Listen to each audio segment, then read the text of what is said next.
Wow, look at that How are place. you? I'm good. You got cool stuff. Oh, got my. Actually, I had an accident in here. So I have a closet there that had a lot of stuff in it, and all the shelves fell down. So it's a lot of things on the floor. So you see my Legos? Is that what those are Legos? Okay. I thought you made doll houses or something. I was like, what I the don't heck? make doll houses. That's your designated workspace in your house? Yeah, so I have this is an office in the house. Looks like you have something similar. Yep, that's right. I Office and see you house. have a bathroom back I there. Is do. In that a fact, let me sink? close this door. So you became a father. You were already a cartoonist, right? I mean, you'd been drawing comics in the 90s. Yeah, I sort of misremember this because I always feel like I was drawing comics in the 90s, but really I was in art school at the tail end of the 90s. I graduated in 98, and that is when I first started like going to small press shows. And so I confused myself into thinking I was like part of the 90s zine Hmm. generation. I sort of caught the tail end of it. And I think I've heard you talk about that mid-aught scene. Yeah. Like, and I think actually I'm the same as you, where that's really more where I was like Uh-huh. really like getting into comics and like sort of like finding my way in like the scene and the Yeah. the I'm, I'm industry. I'm 2006. That's when I entered the alternative comics scene. So I am ahead of you then by You're ahead of me, but I do think of you as kind of like a mid, because you know what, you were part of that wave of big book companies giving advances to cartoonists, yes. which I'm yeah. I sometimes feel I'm like the Zelig of comics. I just sort of was around for a lot of these things, and some of these things I benefited from, but like sort of never became like the main person of any of those things. Yeah. I sort of like caught the zine thing. I definitely rode a little ways on the like on the big book publisher, like that like mid-aughts craze. Mm. I did get like in the past couple of years, I think there's been a lot of like online like comics essays type of thing, and I've sort of been in there. So I kind of so I definitely was, as you said, yeah. I kind of just lucked out in that I had been working on a large project at sort of the right moment when publishers were looking to they thought that to look for a new Fun Home or Persepolis. Oh yeah. Actually, no, it would have been more Persepolis. Fun Home came out around the same time as my book came out. Hmm. So I think it was Persepolis that kind of like sparked, and Jimmy Cargan, I think, kind of sparked the interest from Yeah. publishers. And so I had like 200 something pages of a memoir done, and I was going to publish it with Ad House. Oh, okay. Yeah, like so that was going to be my first book. It was for listeners. This was called Freddy and Me. It did get published by a publisher called Bloomsberry USA. Mhm. And I don't know if they ever. I know they did a couple other graphic novels, but it's not like people think of Bloomsbury as a graphic novel publisher. It did okay by comic book standards. Yeah. Like the numbers were in the thousands, so not amazing, but No, that's a thousand. hit. That's a hit. But not great by their standards, and and I think they're disappointed in sort of this new venture. You heard all the story, but lots of people were caught up in that, and kind of like publishers were sort of at that time kind of maybe not. But that's the main thing. Like that book's been out of print. Um, you know, People could get it off Amazon like used copies, but I think it's been a long time. And then the other thing is like so many of us sell our books through shows and conventions, or at least did for the last 10, 15 years, Mhm. and these publishers aren't equipped to sort of have a presence at any of those places. Like it's just not part of their, like they're not going to send someone to run a table for the one book they publish. Yeah, yeah. And That's not like good. that's like the only way to sell a book, but I do think for a little while, like that was like a main source of distribution Mhm. for a lot of people, right? Yeah. Like going to shows and things. Hmm. And So, it's really important to have a presence within the comics industry. If you're a cartoonist, you can't be like, all right, I have a book from Bloomsberry. See you later, Small Press Expo. Yeah. You know, like especially if because you were still at the beginning of your career, it's like you kind of still need to be a part of that scene. Yeah. So, and they're not going to be, Bloomsbury's not going to set up a table there. Yeah, it's true. Well, do you think you made the right decision? Yeah, absolutely. Yeah. I mean, the next book I'm doing is with Abrams, so that's right. like, so I am going to experience that and see what that's like. But Abrams is set up though for. Yeah. I mean, they understand. I mean, not that you're probably not doing aren't they? Don't they also do the Dave Pilkey books? Don't they do? Yeah, that's right. But they do like Durf, you know, and Yeah. Durf is a pretty good presence around the comics. Well, I'm saying if they do some Dave Pilkey books, they know how the comics industry works. Yeah, right. Exactly. That is the comics industry right now. Yeah, so it's all the I always see these you know, articles going around like comics are booming, and then like you click on the link and they're like, see, like sales were so high. Dave Pilkey and Raina Telgemeier, just those two, but comics are booming. That is so true, man. I get kind of sick of people. I see people share that all the time. Like, take that, haters. Like, comics are doing great. And I'm like, really? And I click, it's manga and fucking Raina Telgemeier and Dave Pilkey. I'm like, son of a bitch. I'm not saying, you know. The Crazy Cat collections are not doing any better. I mean. Yes, everybody's getting, you know, the complete peanuts and. Yeah, that's right. The alley-oops. I think after a certain point, it's like a lot of publishers just go, well, this person has their own audience, so we don't really need to. They can take on the heavy lifting. People they're gonna know like, oh, this is a new Mike Dawson book. They're gonna buy it because they know Mike Dawson, and they feel like they don't need to promote you. I mean, that's interesting. I think that possibly maybe some publishers do feel that way. I mean, it's true in comics. Some people do get to a point where they sort of, you know, they have an audience that follows them. Mm-hmm. You know, I don't think I have that.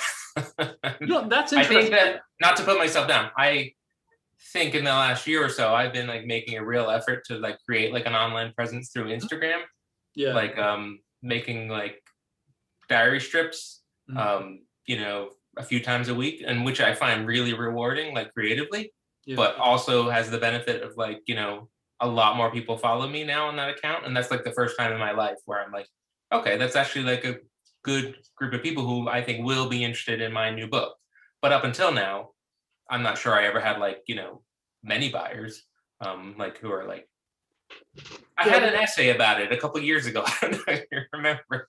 Well, is there a risk of, you know, when you put yourself out there, and this is something I think about a lot now too, because I have a YouTube channel. It's like, is there a risk of when you put yourself out there as like a host of podcasts? You've done a couple of podcasts at least. It's like, do you think that the risk is that you put yourself out in the public's mind as he's not a real cartoonist, he's a host of a podcast, and they don't take you seriously as a cartoonist in your own right? I don't think that would happen with you. But I definitely know what feeling you're talking about. Yeah. Because you bring in people, and I really like podcast hosting. So yeah. I used to do somewhat similar to what you're doing, right? Like I had a series of podcasts. I remember you came on the Ink Panther show. Yeah, a long time ago. 11 years ago. Probably like 11 years ago. Yeah. I feel like you were calling in from like the side of a road or something like that. I was. As a matter of fact, I remember. Yeah. I was outside of a cafe in Denver at night. See how far you've come? You're like, I'm in South Carolina. On a phone on a highway, calling into the Ink Panther show. Yeah, that's right. But yeah, I mean, do you think that because you would think, you know, somebody would think like, oh, but that's really good for building up an audience of your own as like an artist, right? Because you're out there, you're connecting with other artists that they like. They're gonna think, oh, I'm gonna check out Mike Dawson's work. Yeah. But it doesn't work like that all the time. People, I think of you more as like a host or something, you know? Well, I think that could be true. And it definitely is a feeling that I had from time to time. Because when I was doing interview shows, prior to the interview, I always feel a bit queasy in my stomach. Mm-hmm. But then when we're having the conversation, I really enjoy it. Like, I like it. Like, I like talking to people about like their process. Like, it's really fun for me. I'm like, I don't get a lot of that. Like, I don't interact with many cartoonists in real life. Mm-hmm. But I definitely have that feeling between shows of like, am I just kind of like, you know, the goofy host to the listeners, who are just bringing on the real artists. Yeah. But I don't think it hurt. I mean, at certain periods in my career, it felt good to sort of have a reason for people in the industry to sort of know me. Like if they weren't like at least I feel like people would sort of have some familiarity with me when I go to shows or things like that. So and I think it's a mixed thing. I think we're all sort of trying to figure out like ways in which to kind of like help build an audience, right? And doing a YouTube channel. I mean, you've got people subscribing to you now, right? Yeah. But there's always a question of like, what is the sort of what do you call it? The in business, the thing where you actually convert the conversion rate of like listener to buyer. Yeah. It's true in all things. Like, the first couple times I ever had like a comic go viral online, like this story always makes me laugh because like I put a comic up on Tumblr. And it was like the first thing that ever gone semi-viral, thousands of shares. And I emailed my publisher at the time, which was Secret Acres, and they're a small publisher, like a boutique publisher. I was like, has there been a run on the books? Are you able to keep them in stock? And I think the response was no. It's not been like, but I didn't know at the time, like it was exciting, right? Like, there was a lot of sort of attention on the work. I just think that conversion is tough all around. The key is probably to write something that people want to read. That's the trick. When you have a book or a comic go viral on the internet, it's kind of like being the guy in the grocery store who's handing out free samples. People are walking by and just eating the sample and just keep walking. They don't want to buy the product. Except for, I guess that guy is like very excited. Yeah. Keep refreshing my plate. Look how everyone wants these samples. Yeah. I wonder if that pay off one day. That must have helped you though, because you've had a couple things go viral, right? Is that what you said? I mean, a couple short comics online, like some like like feel like they've gone viral. Certain ones on the nib, I feel like got a lot of attention. Like some stuff, like I think it all helps. I mean, none of it like hurts, like that type of thing. I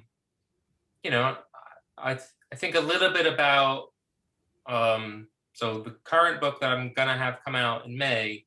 It's called The Fifth Quarter. It's coming through first, second, and the way that publishing deal eventually came around, like had to do with like me being online, like having done work that have like gone semi-viral. Like I'd written a short comic.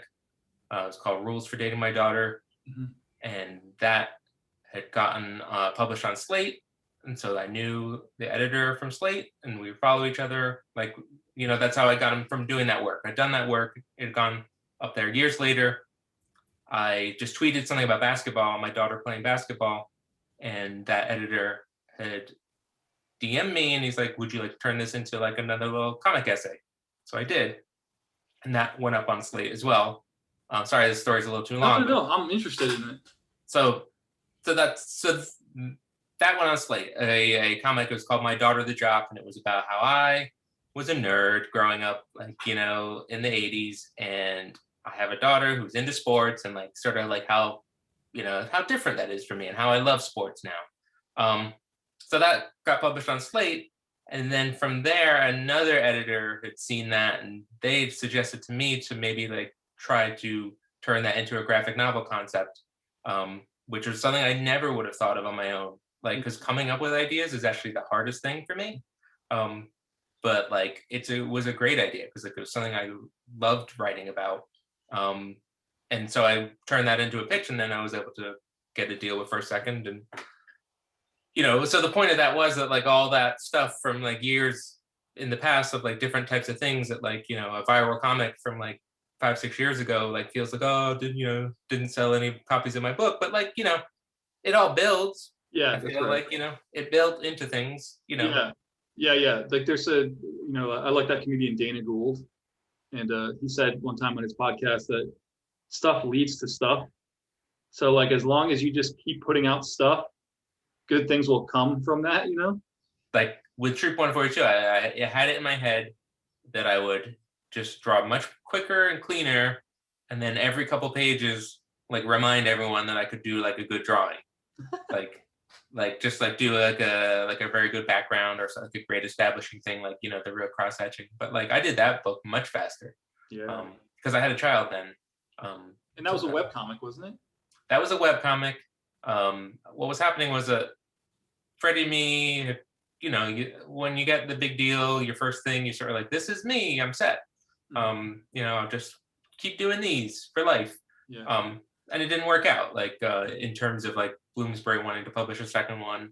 And then kind of like, I feel like the graphic novel, big publishers being so open to graphic novels, it definitely felt like it cooled off. Plus, I think in publishing, sort of if you've had a book that didn't do great by publisher standards, actually makes it a little harder for like big publishers they might not be as interested in you. And I definitely experienced that. So I had a feeling of like, I just want to get back to like making comics like rapidly, that like, it's just like, the kind of comics I want to make. Like Troop 142 is like, it's very hard for me to like figure out like who the audience for that is, because it's like no one's likable. It's like it's so like foul-mouthed and obscene and like unpleasant. Like it's just an unpleasant story, on purpose. That's just what I wanted to make. But like so I just, because I felt like not happy with how things had gone with Freddy Me, I'm like, I'm gonna put it online. I'm gonna release it as mini comics. I'm just gonna like make this thing come out like quickly, almost like to clear everybody's palate. Erase their memory of that first book, which in retrospect I feel much prouder of Freddy and Me, but at the time it was sort of like I was reeling. You must have gone through these moments where you're like reeling, like what, like have I made mistakes? Sure, I do it all the time, every day. So yeah, that went small, and like and I actually think that counts as comics. I think small paper still counts. Yeah.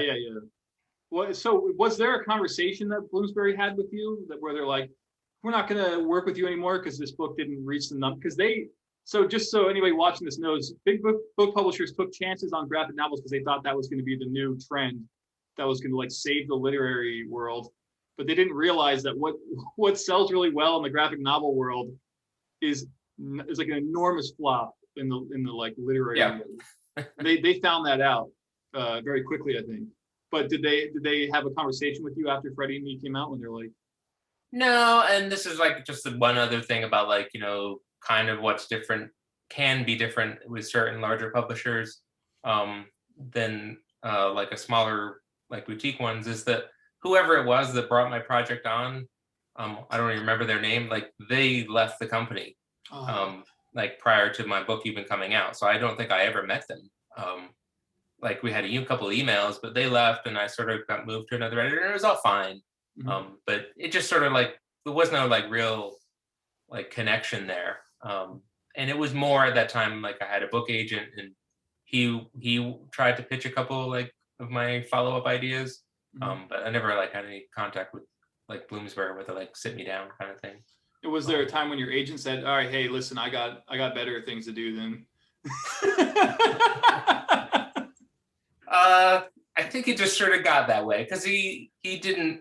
I think he helped me sell Troop 142 to Secret Acres. Yeah. And that was fine because I wanted to go to Secret Acres. I wanted to sort of get back into like the comics industry. I felt like I wanted to be a part of, and I knew and understood. But it just seemed a bit silly to have like an agent in there for like it was a much smaller deal. Yeah, right. Like I'm not exactly sure why he's sitting in the room. Will you tell me what your advance was from Bloomsberry? Do you remember? Yeah, it's $30,000. I think that at the time, like, yeah, it seemed like an amazing advance and like much larger than what I would have been expecting to get, like in the smaller, smaller publishers. But I don't know. Do you think that it would have been a good business move for them to reprint it when the Queen movie came out? Possibly. I mean, I definitely had a feeling of like, oh, I wish this was in print. Like, this is definitely the moment. Put a photo cover on it. I do have a book about this. Yeah. And did you? But I don't really. I mean, like, I'd like to put that book into print, but it'd be hard for me to do it in the form that it was in. And it'd be hard for me to fight the urge to not kind of like because at that time in the mid-aughts, in the heyday of the indie comic scene, I was very much bought into an idea of, like no editors, I'm an auteur, and we do one pass on this thing. like because I was drawing on these like gigantic illustration boards and like painstakingly like cross-hatching panels, and plus it was almost done by the time it was sold. Like I didn't want to like revisit it. I was like, no, it's done. Yeah. And I don't think that's the right way to make comics. I mean, it isn't for me. Like I have completely changed how I work. I work digitally, and I work in multiple drafts now, because I like rewriting a book for me makes a book better. Yeah. Well, what are the benefits of working digitally now? You saying what are the benefits? Yeah, what are they? Like what over just drawing traditionally? Well, so you don't work digitally really at all, right? I don't know. And so I've got, I don't know if you can see it, like this is my big tablet. Oh, nice. Little Cintiq pens. So I think I can't remember why I switched, because I had like a drawing table and I was drawing with broke bills up until I guess, I don't know, at some point when I was doing online comics, I switched. I think because my drawing board was in the boiler room. It's gross down there. This is much nicer up here. We'll go with the digital.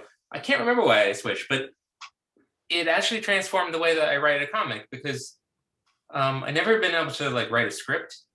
Like I've never like written a script, finished that, like said, okay, that's done, and like let's start adapting it. Like for me, the writing, a lot of that is like the actually putting on the page and kind of like seeing how things lay out and where the panels like how they fall, and like and it all kind of happens in the drawing.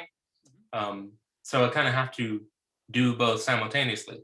So when I switch to working digitally, I draw directly into Photoshop, like on a layer. So I do a rough layer, and then for me, it's just very easy to then just put another layer on top of it and rewrite it a bit, and then just keep building on top of it, which is not something I could physically do like on paper. And I know that people could obviously do that. You could obviously like draw on a piece of paper and then just draw on another piece of paper, like rough thumbnails. But it's just never been. It was always very difficult for me to do. Whereas I guess I feel a little less precious about the page, a little less kind of like, So I find that it actually has changed how I write, because so what I've written in the last couple of years, over the last 3 years, I wrote a graphic novel called The Fifth Quarter, and basically during this whole pandemic year, I've been writing the sequel. It's book 2, and been able to like write. I'm sort of losing my train of thought a little bit here, but being able to like write and rewrite books like that, like it's just for me, it's much more satisfying, and I don't think I'll ever go back. But I think I will always have the feeling of like, I wish I was cross-hatching with a nib. That'd be real. Well, it is like your style has definitely been pared down in The Fifth Quarter, like the style that you're using now, but it's like a very confident, kind of solid style. And I wondered like if drawing digitally helps with that or something, like, because you could adjust things and stuff like that you can't really do on paper. And I guess it's kind of like the two things.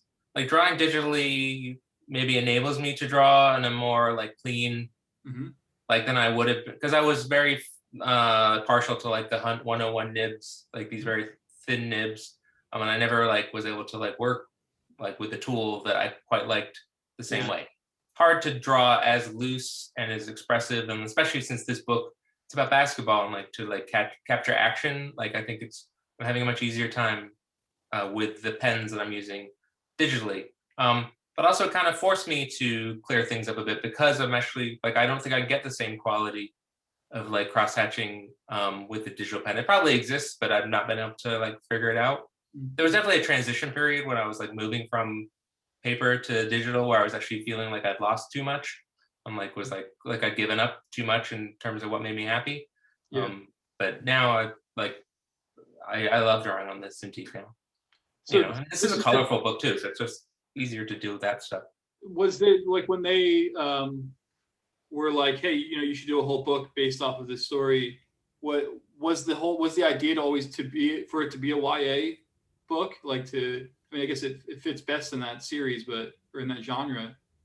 I'm trying to think. The publisher who approached me was they were making books for a YA audience. A middle grade is actually what it is. Oh, It's for okay. the 8 to 12-year-olds. So like it hadn't occurred to me to try it. But when I decided to write this book that is for middle grade audiences, I didn't do a lot of like reading of other middle grade books because I wanted to just still write the kind of book I would normally write. Like it just happens to be a character who's much younger than like other characters that I may have written. But I just wanted to do the same thing I'd always do. Like I don't want to like be like, okay, what makes a YA book or what makes a middle grade book? I'm like, let me figure that out. Like and it helps to have children because you sort of like like you understand children a bit better, spend a lot of time around them. Well, that's the editor's job, though, right? To basically rein you in and steer you more towards the direction of a YA, right? I think that in terms of like advice on like how to like approach the story, like with YA or middle grade conventions in mind, my current agent probably gave me more specifics on that. If I like had any sort of struggle, it was maybe to like, I had an early draft, like maybe I had the parent characters far too prominently featured. I'm like, what kids want to read about? Parents. What do parents think of what's going on? And so there was talk about like, you got to make sure that the focus is the main character who is a fourth grade girl, and like it has to be her story. And like, so that's a fairly constructive but important note. So that came more from them. First, second was less that type of stuff. I feel like they gave me a lot of room to like tell the story I wanted to tell, and then a lot of the editing that we've done on the first book and now in the second one is a lot to do with like clarity and like and things like that. Like it's very interesting actually to work with a publisher like this, where like people like you do a draft, your actual editors essentially sign off on it, but then it goes to like professional like copy editors, and then those people like actually spend a lot of time like going through it and like writing some very detailed notes, all having to do with like clarity and stuff like that. And so I get like a lot of notes that like I wouldn't, it's interesting, it never happened to me before, like to like have that detail, that level of like granular detail to kind of fix. You have a French publisher, don't you? I don't think I will for this book. Oh, okay. That's what I was wondering about, if this would be. I mean, I don't know what happens with this, because I think First Second just has the translation rights, and I'd love it if they can get it translated. I guess it depends on how popular basketball is around the world. I think it's popular. Yeah, sure. But no, I have a publisher called Saatla. Oh yeah, I know. Yeah, okay. Oh yeah. So Surge, yeah, and he actually has been like one of the best publishers I've ever worked with. We have a great personal connection, and he's done almost all my books. The only one he didn't do was Freddy Me in France. That was with a different publisher. But yeah, I've gone over to Angoulême a few times. It's wonderful. Do you have the rights to Freddy and Me? Yes. Okay, that's good. So you could potentially kickstart that or take it to a different publisher if you wanted to, So I have the rights to basically every book I've ever written at this point, because I published 2 books with Secret Acres. I have the rights to those again because those are out of print as well. I kickstarted a book of my comic essays called Rules for Dating My Daughter, so that's still mine. And then Freddy and Me is mine. So I sometimes think about, maybe I should just put these things back into print myself. It really is like, I think that I was trying to say this before and I got derailed, but I would want to redraw Freddy and Me. Yeah. That's like, that way lies madness, but Yeah, right. Would you edit it? Would you make some storytelling changes to it? Yes, I would. I think that book, like, it tells a story of like the idea was for it to be very self-indulgent, like it's kind of my version of Bohemian Rhapsody. It's too long, it's complicated, like like it's like over the top, like you don't need to have 300 something pages about how much I like Queen. That was supposed to be sort of the joke of it. So there's a chunk of it which takes place when I'm a little kid living in England. There's a chunk in the middle where I'm in high school. And then there's a chunk at the end where I'm like a young adult. At the time, I felt like a grown up, but now that seems like painfully young adult that I was, because I'm like, now I'm in my 20s, so I can write my memoir. That's correct. But I would like to just write a book that was just the high school bit, because that's actually like the funniest, like best part. And I would like to expand it and like I don't know. I'm dying to do a comic book set in New Jersey suburban high school in the 1990s. Like I just want to do that. And was Ace Face like a short story collection? Yeah, so Ace Face was I had a character when I was a kid called Ace Face, and when Chris Pitzer had said it was, I think I asked him if I could be in it, because I think it was something where I was, just wanted to be published somewhere. So I was being much more, I wasn't asked to be in Project Superior. I sort of hounded some guy I met called Chris Pitzer into letting me be. So that was a character I had from when I was younger, and I wrote some new stories for Brad House, and then he did a spin-off series, so I had something in there. And then he did a short, very, very thin little book of like collecting those stories, and plus some other like superhero type stories I had. Which I think that that's probably also is out of print. Like everything I've written is out of print. I'm the opposite of you.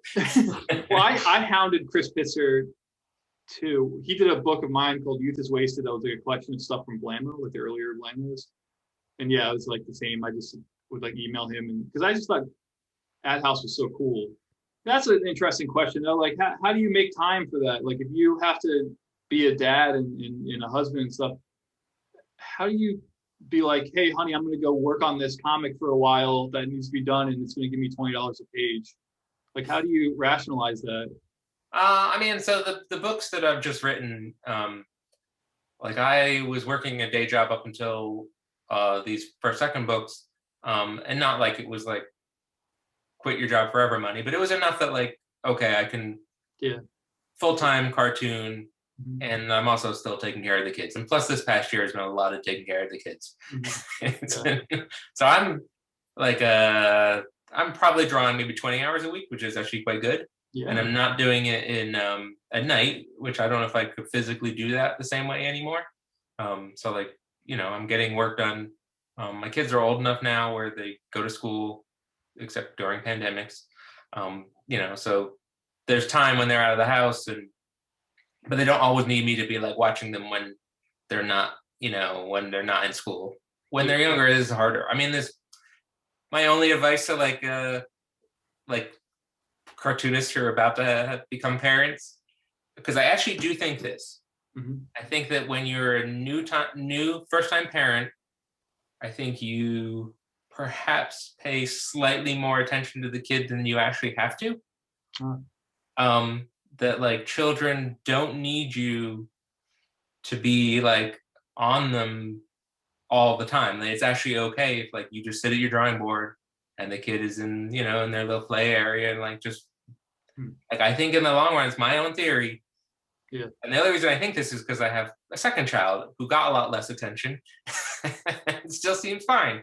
So I was like, they didn't need like so much focus and stuff like that. Like So what I'm advising is to just make a little playpen, and because otherwise they just become dependent on you giving them attention.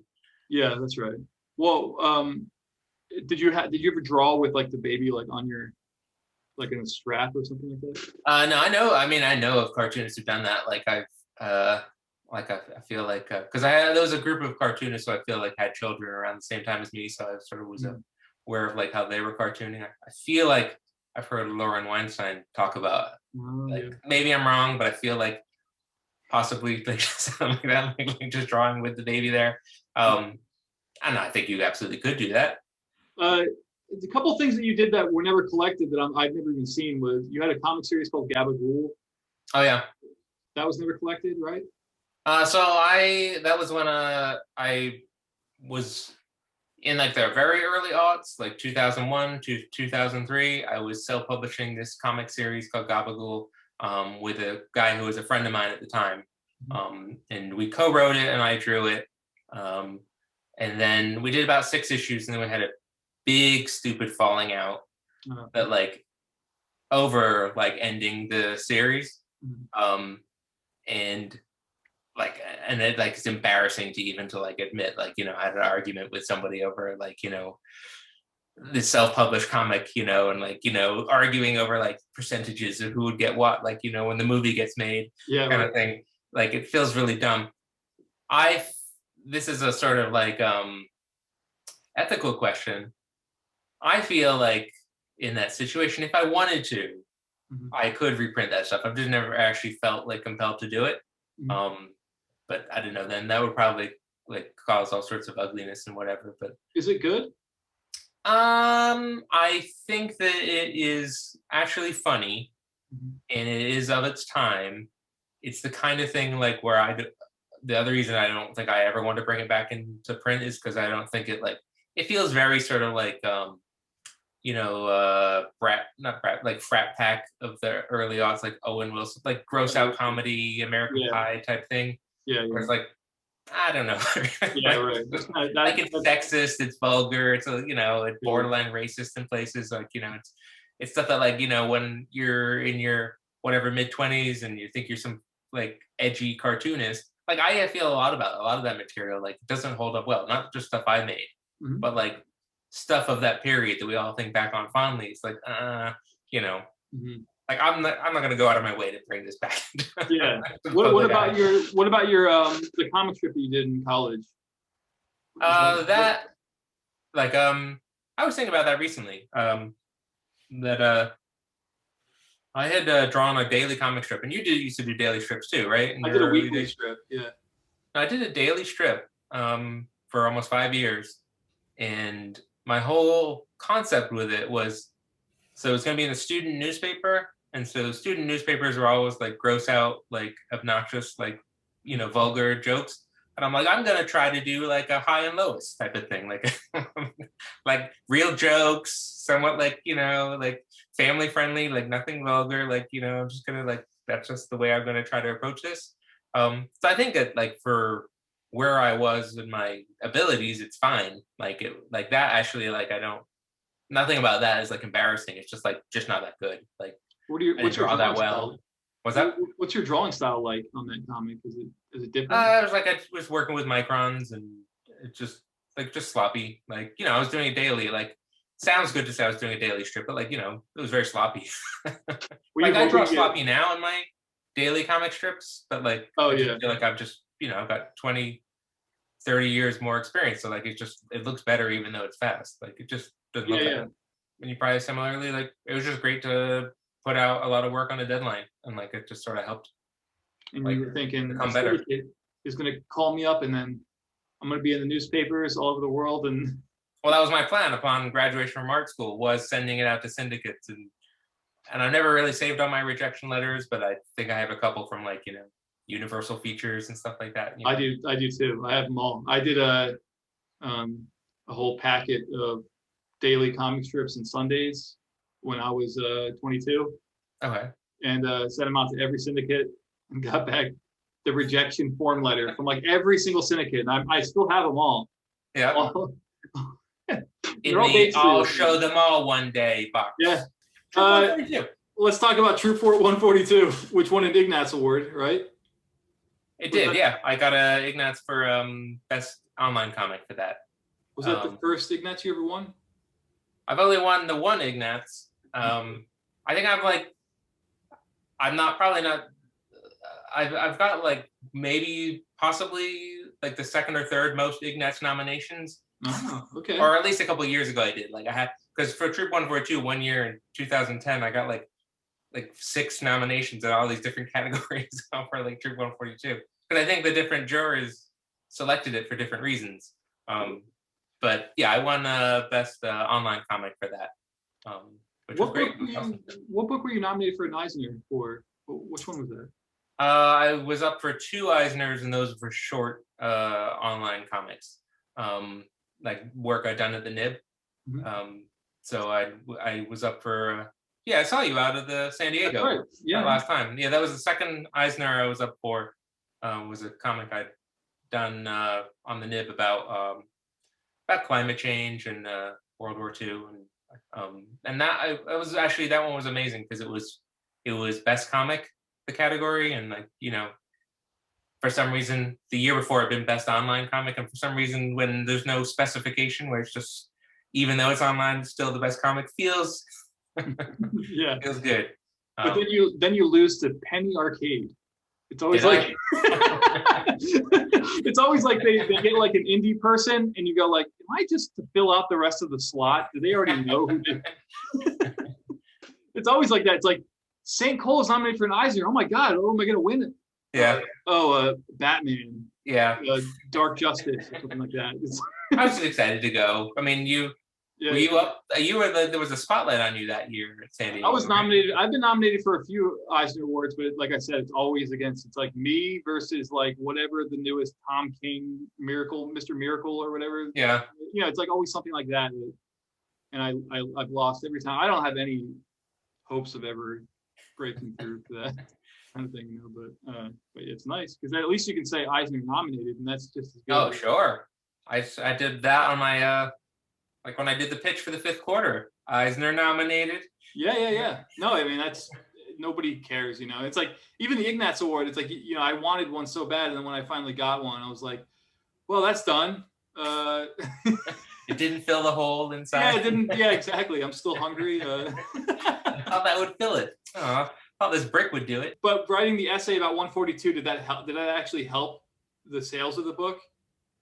So you're talking about, I think I referred to this a little bit earlier on, that I'd written 2 books with Secret Acres. The first one I'd actually done okay, Troop 142. By my standards, it had done all right, like in the thousands. Oh, okay, that one. And then I did a follow-up book that just, like, the orders are like 100 copies. Mm-hmm. And like, it was very much like a what am I doing kind of feeling. Mm-hmm. Like, I said before that I wanted to go back to like, the small press and stuff that I knew, but I kind of just felt like that, that I had what we discussed earlier, like a little bit of an audience that would follow me. And I thought that audience was about 1,500 people. Yeah. And not like 90. And so I wrote an essay, that I sort of, I don't think it hurt my career. I think it may have hurt like feelings like in the industry. In what way would it have hurt feelings? I don't think it sat well with the publishers, and I feel like I was not critical of them, but like it doesn't look good. I see. Like it's my feeling. We never really talked about it. So that essay went viral. Mm-hmm. It was about how I had not found an audience and I wasn't getting sales, and what I intended it to be. And if anyone goes and looks at it, it honestly is about like, figuring out a way to draw comics and be happy. Because at that time I was like, you know what, I'm putting stuff online and like, it's rewarding in a way that, like I felt like putting my ideas into a book, doing all this work, and like, 100 people buy it. Like, it just feels like you're like throwing your ideas away. Like no one's seeing it, like they're buried somewhere. Yeah.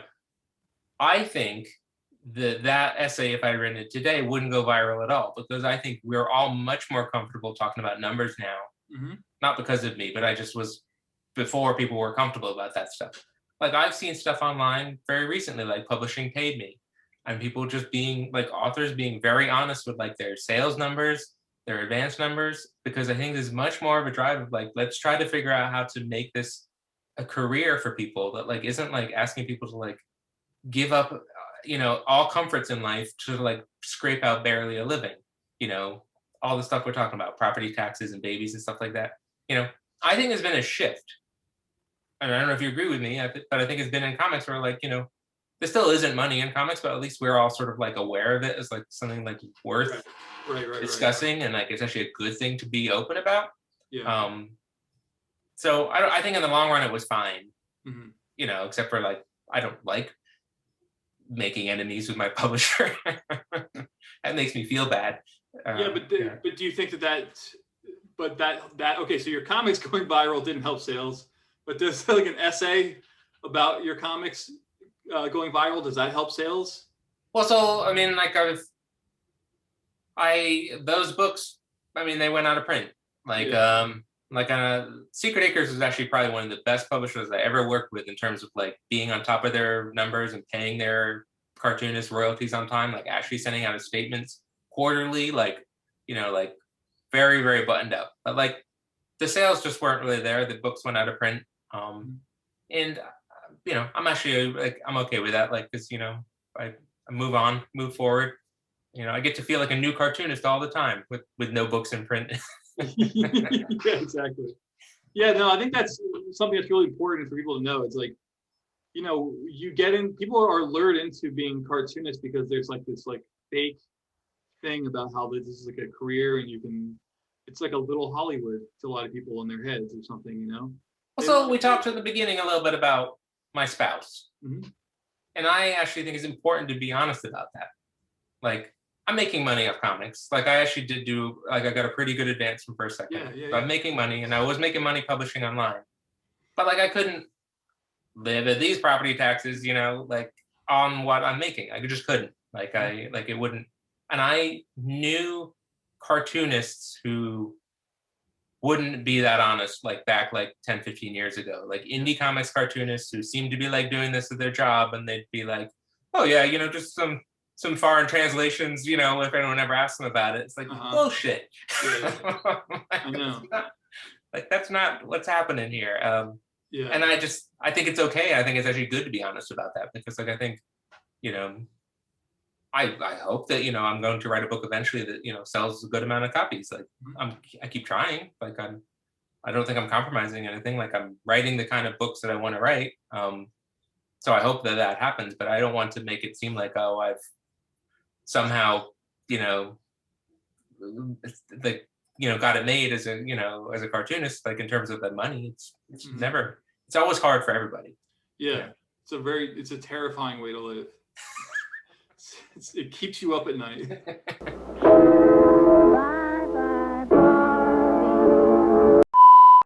In 2017, I began drawing an autobiographical comic strip for a newspaper in Columbus, Ohio, to massive acclaim.